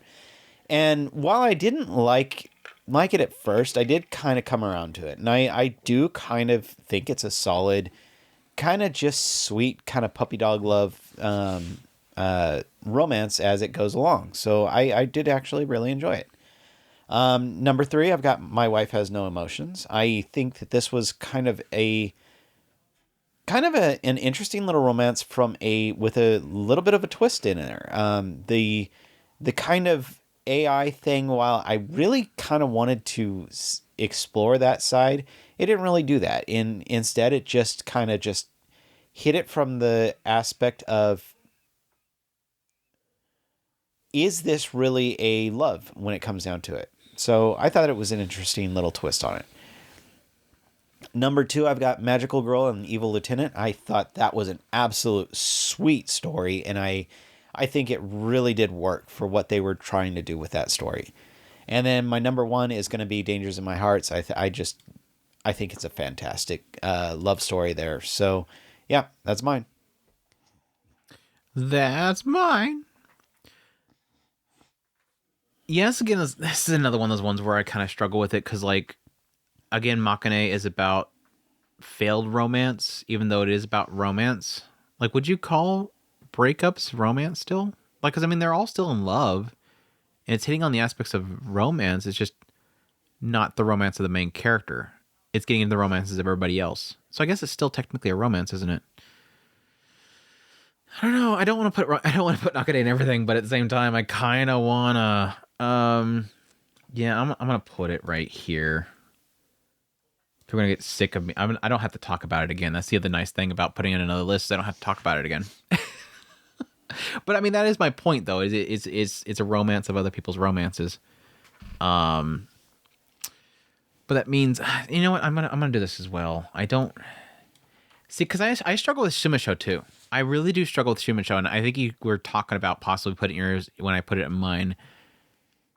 Sumisho is about family and the romance was already established. Like it's not a romance, it's about family. So I don't necessarily like it's never romantic between the main guy and his reincarnated wife. It's really just kind of talking about what was once and how they regretfully have lost it. It's not like, whispering sweet nothings in her ear and saying let's get married again. It's literally about it's like watching a show about a married couple. It's like it's not going to be like super romantic, especially if it's late in their life. It depends on it. Some people kind of equate pining after somebody as romance, which that I think is not quite the same. It's the relationship itself. Yeah, the building of it and everything. It doesn't have to be about the building of it, but it just has to be a presence of it itself, like showing that bond, how it's created or whatever. Whereas again, I think Sumo Show was more about family, mother, father, mother, daughter, father, daughter, and yes, once was. What once was. Is it so hard for me to say that? Anyways, but that's why I'm not putting my list. I think it's an incredible show, but I don't think it's really a romance overall. So that's my point there. Anyways, I think I'm gonna go with number 5 is anything else that I have? Apothecary Diaries. No, maybe eventually, and I don't really care much for Jinshi and Mao Mao. Like I honestly don't. Like I think they're doing something to sort of make it be a thing, but so far it's not a thing for me. It's just not a really thing for me. There is some romantic stories in there, like the whole the concubine that was trying to keep herself was saying that she was sick all the time because she wanted to kind of keep herself pure. I thought that was an incredible little story there, but it wasn't like the romance itself wasn't forefront. It was literally at the very end. It says that was why she did it.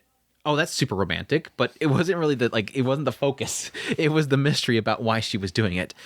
So there's romance in there. It's just not really and I mean the whole story about her mother and father. I mean that's a good story as well, but it was kind of more twisted than anything because they're two broken individuals. Anything else? I think the rest of them I probably wouldn't care much for putting them in my list. Like AOTY, it's a cool concept, but it wasn't really there for me. Neither Starry Bride does some really interesting stuff, but I think that's more of like a very twisted kind of love aspect there that I'm kind of intrigued by, but not really a focus. Rom 1/2, super good, but we're not quite there yet. We're in that story. We're not quite there yet, but it's got a good build up so far with that relationship. Duke of Deck and the Maid. Oh, that's true. That last season was this year. It wasn't my favorite season overall. I mean, it has a good end to it, but not a good season overall for me. So I'm not gonna put it on my list. Yeah, number 5, Days of My Stepsister. Super, super good show. I'm glad I can actually put it on one of these lists. But I thought that was an actually incredible show. And the only reason it's down at 5 is I do acknowledge that a lot of my love of that series came from reading the author's write-ups that he made with every episode, which if you do watch that show, please read his write-ups. They're super freaking good. But I felt like overall, even without that, it's an incredible show. It is brother and sister who are now brother and sister because of the parents marrying. And I think it's a very thoughtful and very interesting perspective into two individuals, two teenagers being brought into the same household. And yes, something of feelings blossoming and that struggle that they have with actually wanting to give into those feelings.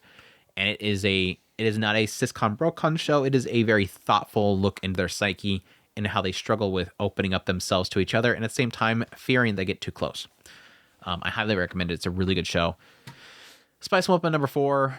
Literally, Holo and Lawrence is some of the best romantic chemistry of like most anything. Again, we're not really quite there yet with their chemistry so far, but it's still like incredibly good. Magic Girl and Evil Lieutenant.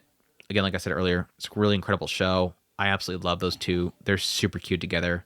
I'd probably put Spice and Wolf above that now that I think about it. By the way, they're both really great shows. Makeine, Too Many Losing Heroines. Again, the entire show is nothing but like the relationships that people have and their struggles they have with their relationships.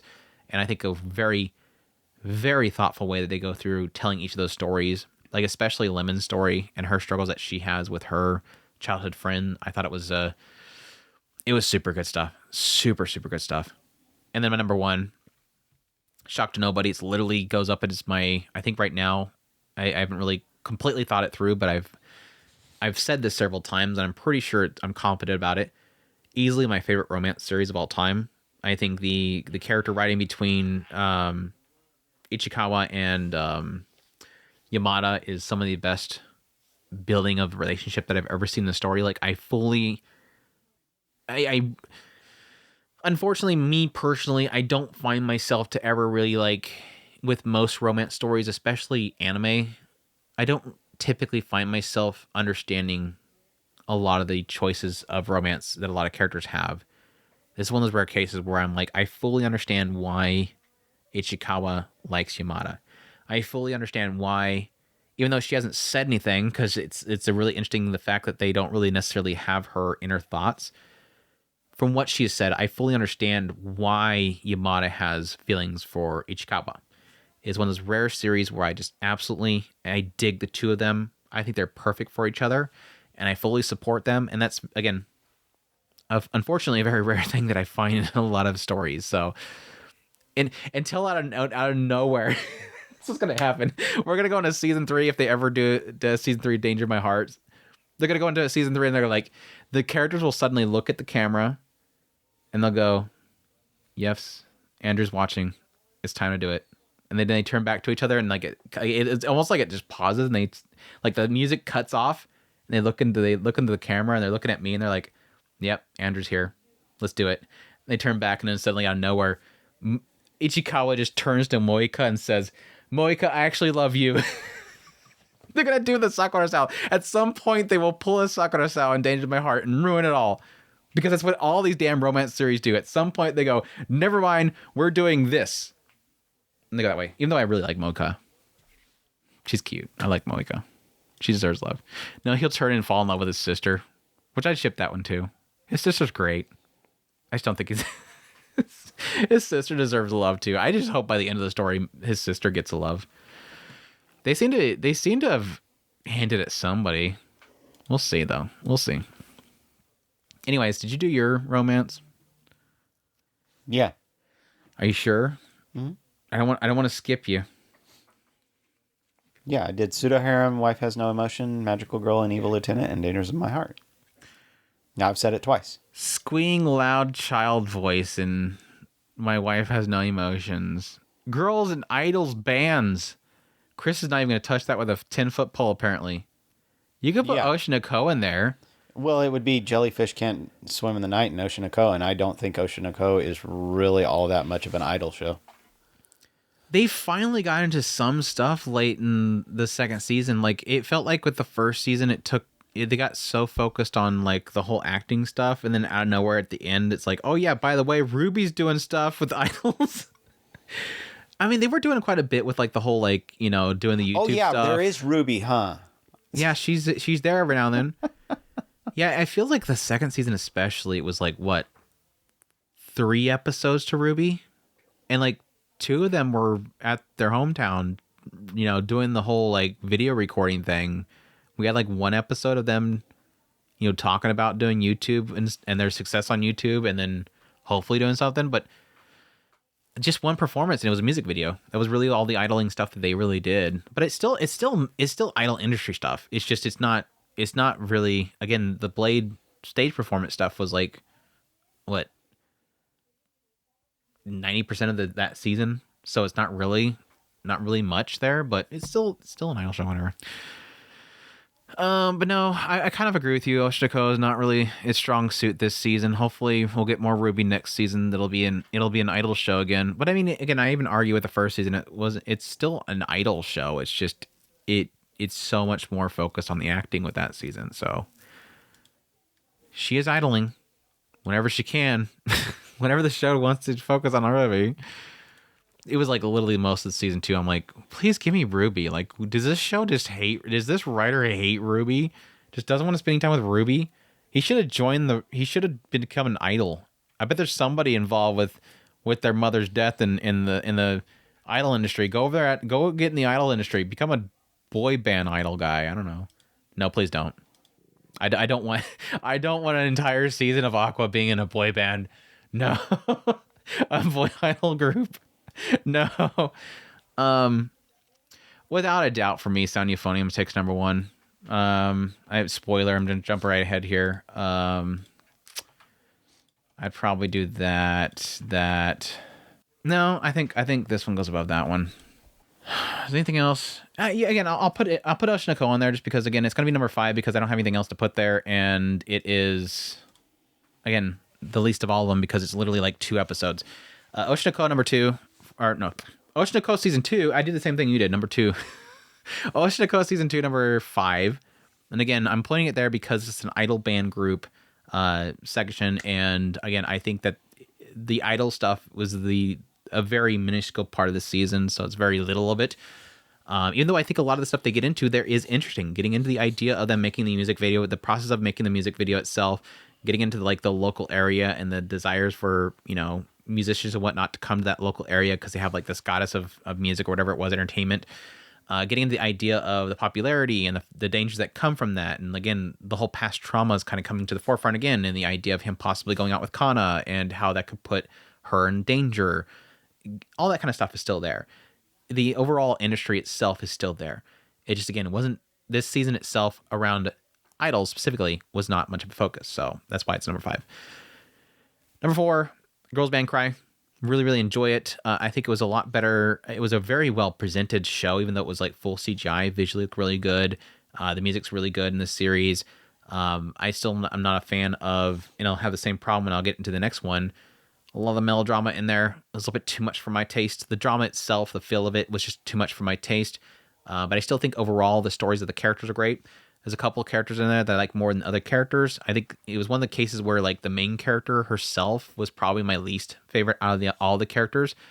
Bang Dream as my goes, which is my number 3, is the opposite, where I think like the main vocalist of that group was my favorite story, whereas the other characters I didn't really care too much for.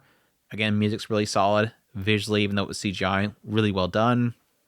Just again, too much melodrama, especially towards the later parts. Number 2, Jellyfish Can't Swim in the Night. Really solid series again.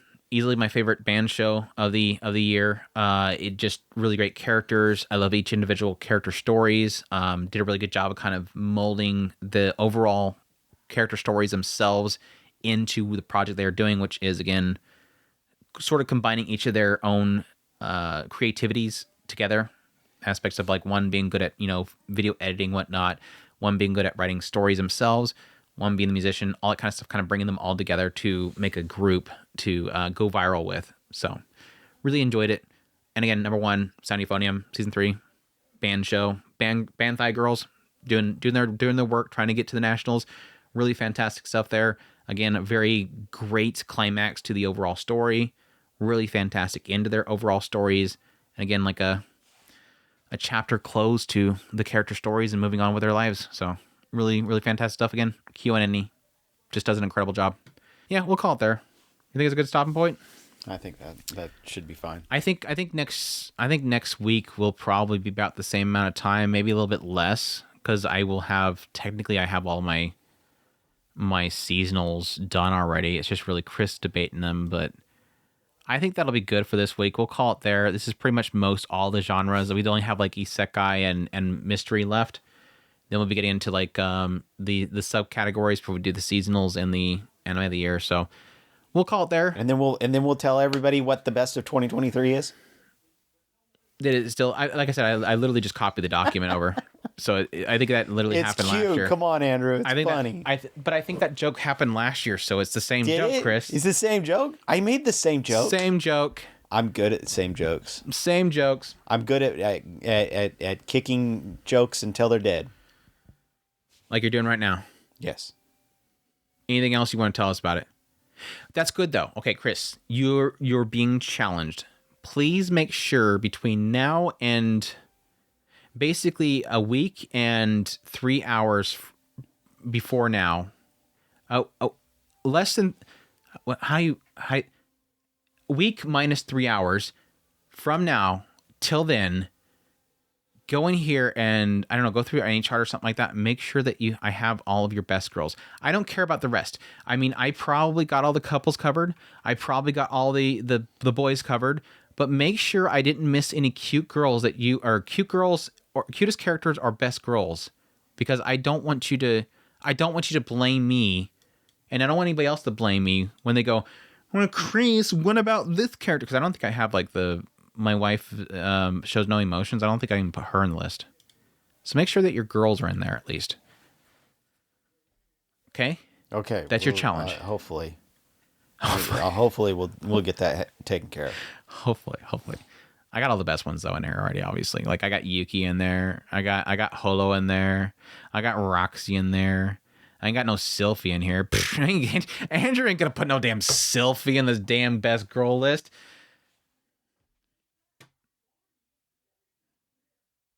You're a sad. I can't wait for the comments. The Sylphie fans get so angry. It's like, that's my wife. That's my wife.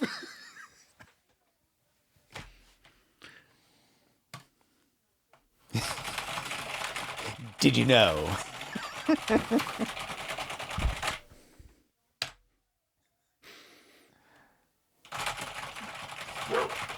They have a character limit, so they have to work around it.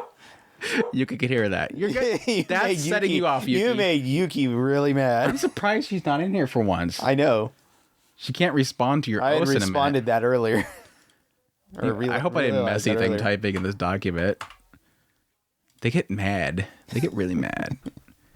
Anyways, yeah, we'll call it there for this week on the deliberations for best anime of 2024. Hopefully you guys enjoyed this run through.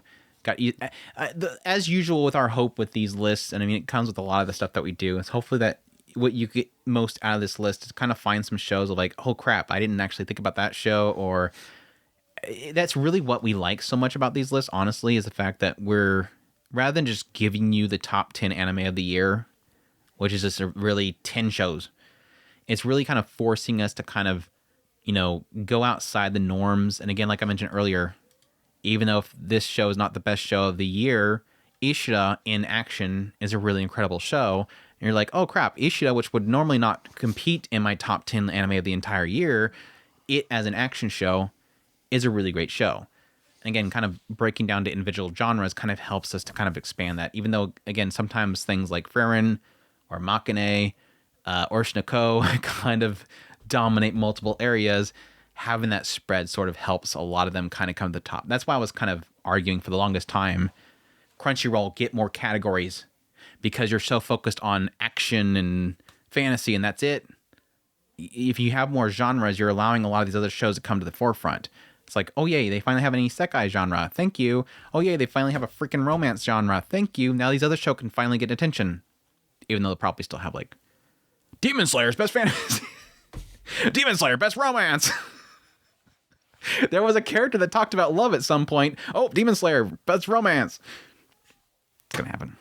Don't forget to fix the Yuki bot before we leave. The Yuki bot? Yeah. You all that typing, just hit undo and it should fix it. Did I mess something up? Yeah, your AI Yuki, you messed her up. Oh, I thought you legit like meant like right here. Actually, Stealthy is the greatest waifu ever. Number one, she is very dedicated to Rudius and me. And she will do anything you want. Plus, she's super thirsty. There's like some weird fanfics. Everybody thinks that Sylphie's like the thirstiest person ever. I am triggering people. I'm going to stop.